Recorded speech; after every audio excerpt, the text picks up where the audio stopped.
welcome back to Crazy Effing Mommy, episode 130. I feel like we haven't spoken in over a month because, I was in the motherland and now I'm back in Manhattan and I can't.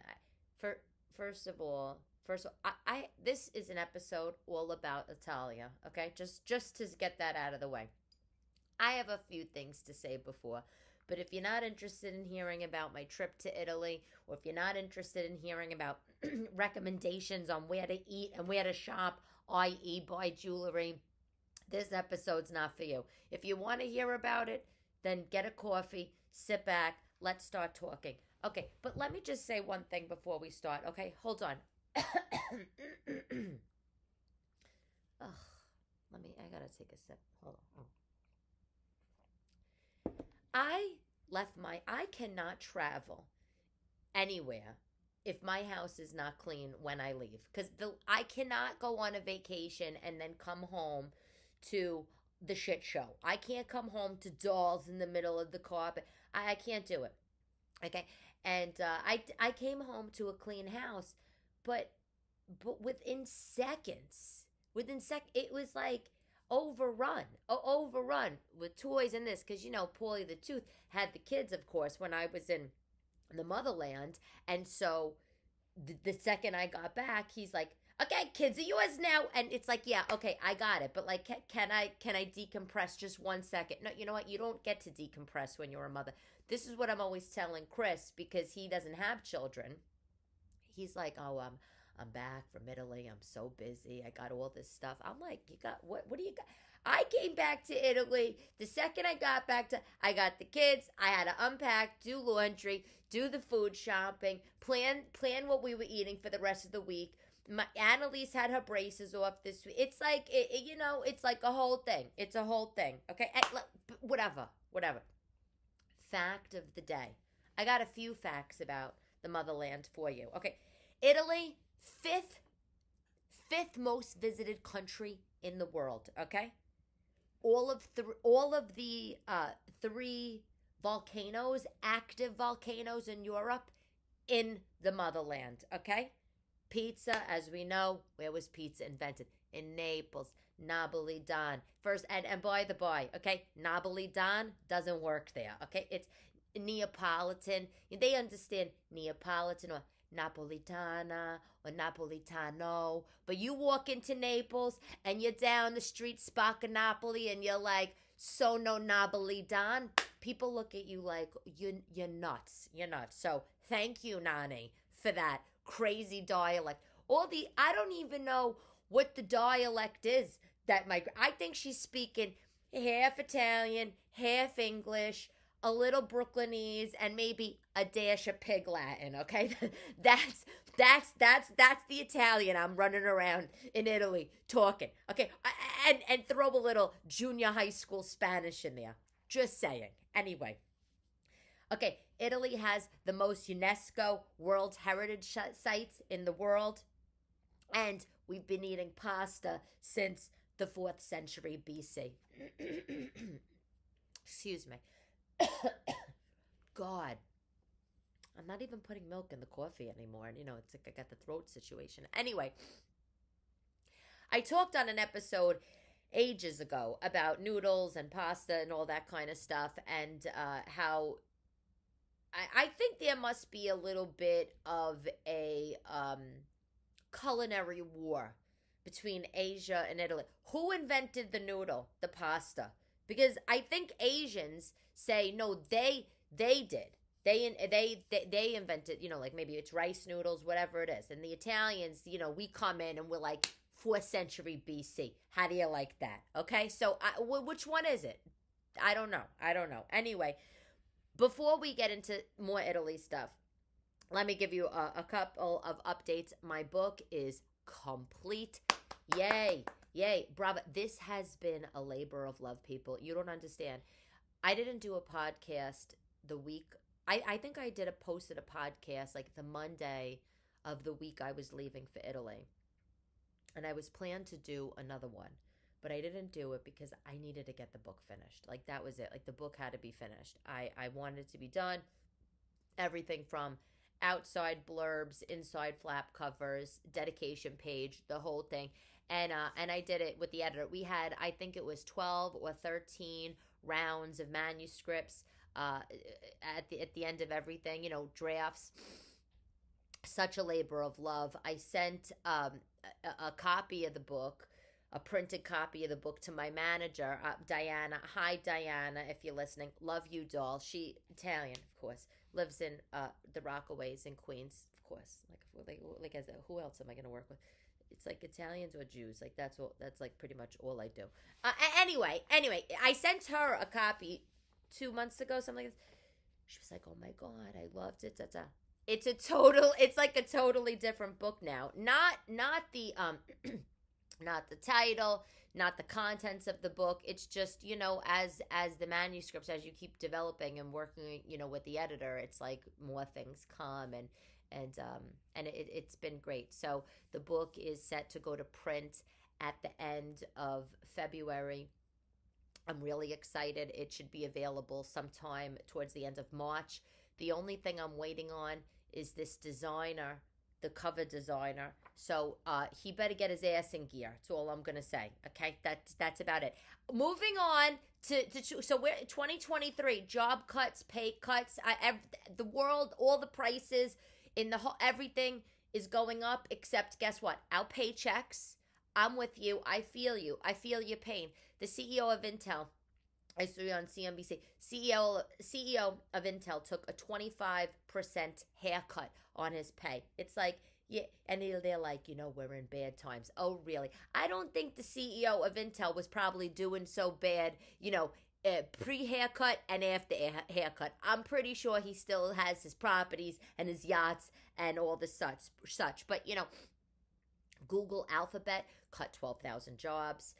On the Intel note, they also docked some executive pay. And again, these people, let me note, a lot of them have been paid a lot of money. Some of my friends that work in big tech have said the people that are losing their jobs are some of the sort of fluff positions that maybe they hired during the pandemic. I don't know, disaster recovery offices. I have no idea. I have no idea what these jobs are.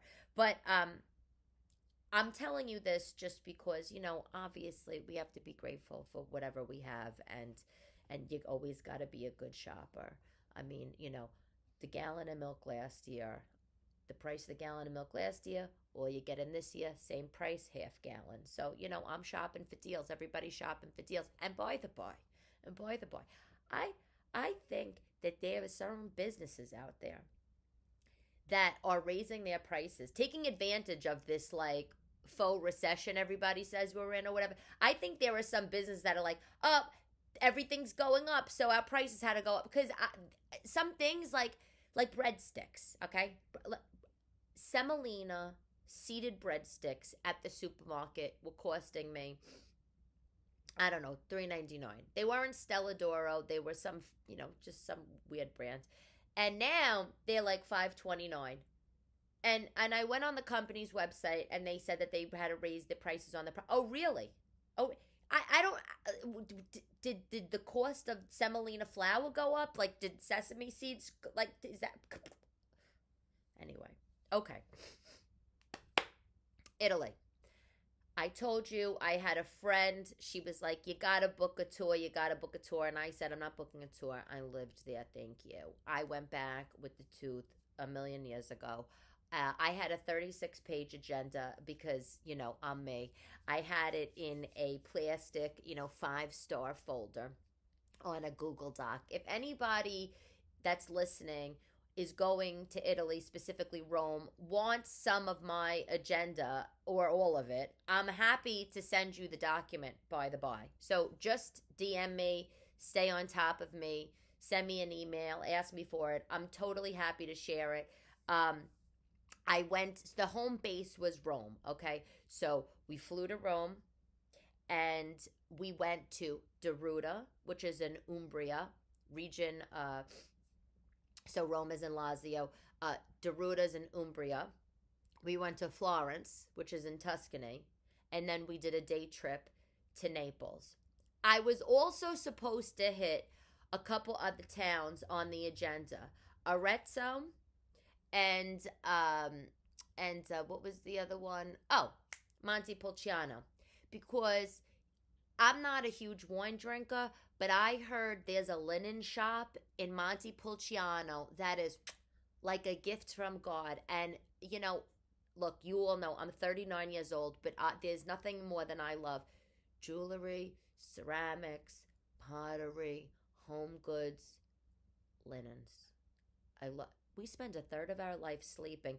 Why the hell shouldn't we have nice linens? I wasn't actually going there to buy bed sheets, though. The store in Montepulciano, which I'm forgetting the name, you just have to look it up, has apparently the most beautiful tablecloths and beautiful everything. And I couldn't wait to get my hands in that store. And I didn't get to go. Tangent, when I was in the south of France years ago, I went to a flea market in Provence, and they were used, but who cares? The most gorgeous hand-embroidered tablecloths and runners that I ever did see. So I have such love for that moment in my life in Provence, sifting through the table with all the French locals on the Côte d'Azur, right? Like they're like I was like a schlepper. Everybody else was fabulous, I have this real like desire to like recreate that moment. And I was gonna do it in this linen store in Montepulciano, and I'm sorry I didn't get to go. And I wish I could give you a shout out right now. If I post this clip of the podcast on my social media, I will make sure to tag you.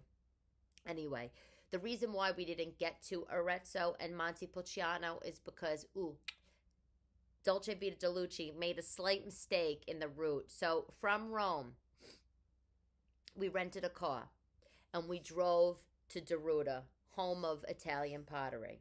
And then from there, on that same route, we were going to hit Arezzo, Montepulciano, wind up in Florence, right? Stay a night in Florence, come back to Rome, do like a day of Rome, a Roman day, and then the next day take the train for the day for Naples.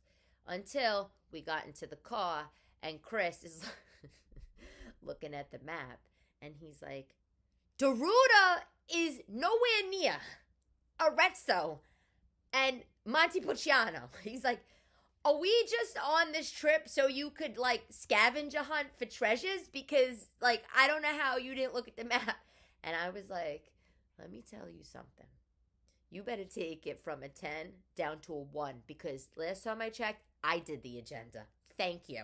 And this is the only scuffle I had. Okay, so in Rome, let me tell you where I stayed, and brace yourself. Okay, I want you to, because we're family here, but like, I stayed at the Waldorf Astoria in Rome. Now, here's the thing. I got the best deal on this hotel. When I tell you the best, I think it was $200 a night. I swear to God. The Rome Cavalieri Waldorf Astoria, look it up. It is not in the center of the city. I don't like staying in the center of the city. I don't want to walk out my hotel and I don't want to be in front of the Pantheon, okay? I don't want to be in front of the Trevi Fountain the second I walk out of the hotel. I don't want to get dressed, okay? Go down to hotel breakfast, because I only stay at hotels where breakfast is included. Because otherwise it's a waste of money. Come on, we got economics here, people. Okay, and I do not want to have my breakfast in the hotel, walk out the hotel doors, and then be dealing with people hawking crucifixes at me. That's not how I like to travel, okay? That's not how I do it. So I like to stay a little bit off the beaten path, so after a day of sightseeing and experiencing and living La Dolce Vita DeLucci, that I could come home to a home base and relax. And I love a comfortable bed. So I Rome Cavalieri Waldorf Astoria, totally recommend. They treated us like gold. And again, $200 a night. I got it for, I don't know why. Maybe because this is the off season. Which, by the way, listen, I recommend that. Some people are like, well, I'd rather go to Italy in the summer. I'd rather go to Italy in the spring. Oh, yeah? Well, okay, you could spend 5 times the price then. How about that? Okay, how about that? I could see the same thing in the off season that you're seeing. But get out of here. I can't. I'm not doing it. It was cold, but it was no colder than New York. It was fine. It like, whatever. Anyway, okay. In Rome, saw all the sites. I mean, again, I did all this already. When I lived there, I lived in Trastevere when I was 19 for college. I did everything. You know, this was like, Chris has never been. So this was like, he was seeing it all for the first time. The Trevi Fountain, okay, where you throw the coin in, right? Piazza Navona, Campo de Fiori. These are like piazzas in the middle of Rome, you know, where they have fruit markets and restaurants. And by the way, do yourself a favor when you go, don't ever eat in any of the restaurants in the piazza, in the squares, like in Campo de Fiori or in Piazza Navona, because they're all tourist trap restaurants. The food's not that good. They're going to cost you an arm and a leg. And you'll be much better off wandering around. And I have some restaurants for you, but wandering around and finding a little place. Now, I did sit one day. Campo de Fiori has a fruit market. I think it's every Fridays, or a food market. So, of course, you know, I went. I had to check out the local produce. That's what I do. Love to go to supermarkets anywhere I go. So I did the food market. And after that, I sat at a restaurant in Campo de Fiore and I had a cappuccino because, like, I mean, what are you going to charge me? 50 cents, 50-cent euro, whatever the hell it is, more, because I'm in this tourist place, and like, well, you can't F up a cappuccino. It's fine. So that's that. But went to the Colosseum. Interesting, by the way, about the Colosseum. You know, largest amphitheater in the world. It's 2,000 years old. You know, and again, when I was there visiting the Colosseum, I was 19. So 20 years ago, youth is wasted on the young, right? Like, I'm standing in this thing, you know, the other day, and I'm like, 2,000 years old. Like, that's crazy. And, you know, it's a little fakakta, the Colosseum, but that's because a few earthquakes came through Italy and shook up the joint. What I didn't know about the Colosseum that I found out is that it was used once it was like shut down, right? So it shut down. You know, it was used obviously as an amphitheater, and it was like medieval sport, like animals, killing animals. I mean, you know, horror, you know, barbarian stuff, people killing people. I can't. And then it was then used as like a stable. Then a family took it over as their home because, you know, that's normal. It's not like, let's go move into the house in the cul-de-sac. It's like, pack your shit, let's go to the Colosseum. We're moving in. Like, weird. But anyway, after that, it kind of, for some centuries, it stayed vacant and it was abandoned. And when there was these earthquakes and whatever, other spots around Rome used the Colosseum as a quarry. And I don't know if it's marble or travertine or a combination of both, but they actually used the material inside the Colosseum and from the Colosseum to build St. Peter's Basilica, which is in Vatican City. That's the big church. Excuse me. We went to Vatican City. We went to the Vatican Museum. Totally worth it. You have to go. The frescoes, the map room, the art. I mean, it's ridiculous. We went to St. Peter's Basilica. Amazing. 20 years ago, I went to a mass that the Pope did for college students. So that was nice. But if you are in Italy or planning to go, every Sunday at 12 o'clock, the Pope goes from a window in St. Peter's Square, which is, you know, right outside St. Peter's Basilica, right in the Vatican, every Sunday at 12 o'clock, and he speaks to the crowd. So you can get your own Pope experience, you know. One more thing, though, about the Colosseum is when the Colosseum needed restoration, shout out to Italian luxury shoe brand Tod's One of my favorites. Todd's with their leather driving moccasins. First of all, let me tell you something. I have about 6,000 pairs of Todd loafers because when I was working, you know, in the corporate world and all this, you have to dress the part. They make the most comfortable shoes. A little narrow, but very comfortable. Last forever. I have so many pairs, and they're pricey, but, you know, like I felt like I had to dress a little bit masculine. Not that wearing driving moccasins are masculine, but I felt like I had to dress a little masculine when I was working in the corporate world to take seriously. Like, who are you going to give a promotion to?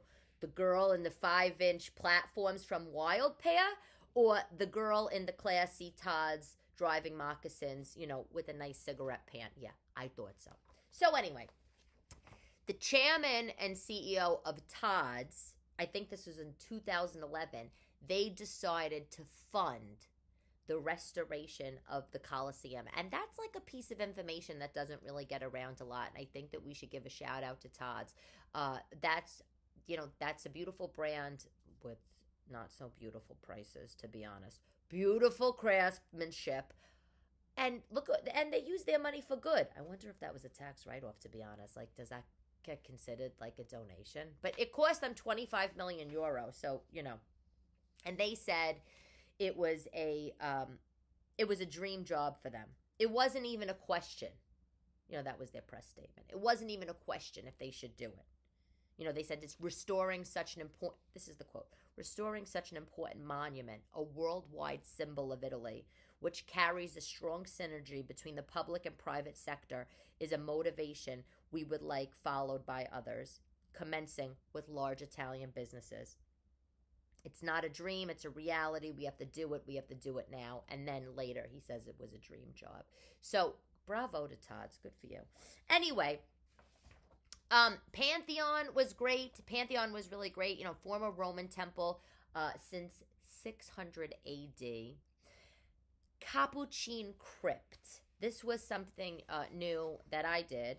So the Capuchin Crypt is the Capuchin friars. There's only, I think, 3,000 of them left in the world. These are the friars that wear the all brown, very, what's the word? Basic, not in the pop culture word sense, minimal, simple garbs, right? Unlike the Vatican, which is all like gold and elaborate and everything. The Capuchin friars, there's a church, right? It's Santa Maria, I don't know, dei Cappuccini or something like this. And they have a crypt in the basement. And there's 3,700 bodies of deceased Capuchin friars there, and all their bones are made into like pieces of art, like, and there's 6 kind of stations that you walk through. Like, I like cemeteries for whatever weird reason. I like cemeteries. I like all that kind of stuff. So like, if you like a little bit of on the macabre like side, visit this. Worth it. Totally worth it. If you aren't into like seeing 3,000-year-old bones, and by the way, it's an active burial site because they still bury people in the ground. If you Google it, you could see all kinds of images, and it's crazy and it's weird. I didn't even show Chris before we were going because I knew he would be like, absolutely not. But the catacombs in Rome, I didn't see this time. I saw 20 years ago. That is worth visiting for sure. So there's like some little recommendations. Let's talk shopping because, you know, that's, I love. Okay, and let's start with food actually.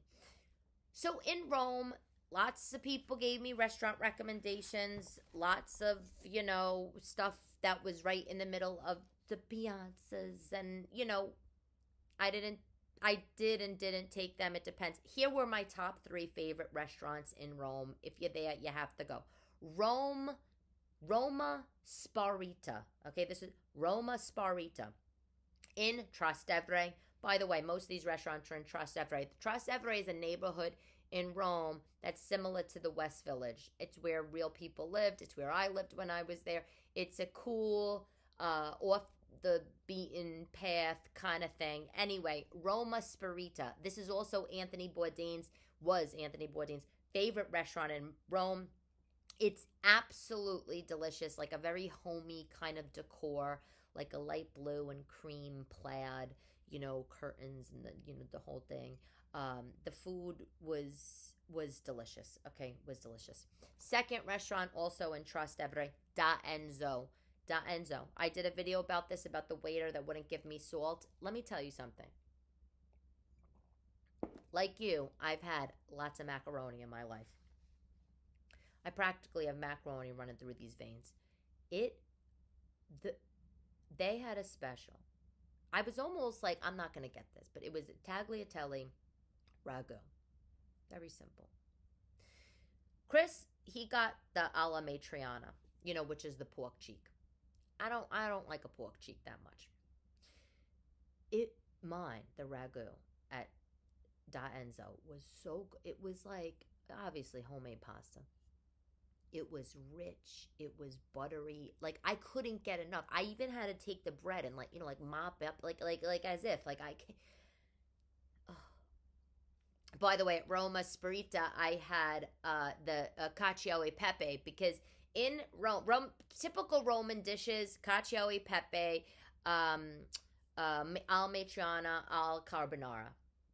Not a fan of the last two. Cacio e pepe, in my opinion, is the Italian version of macaroni and cheese.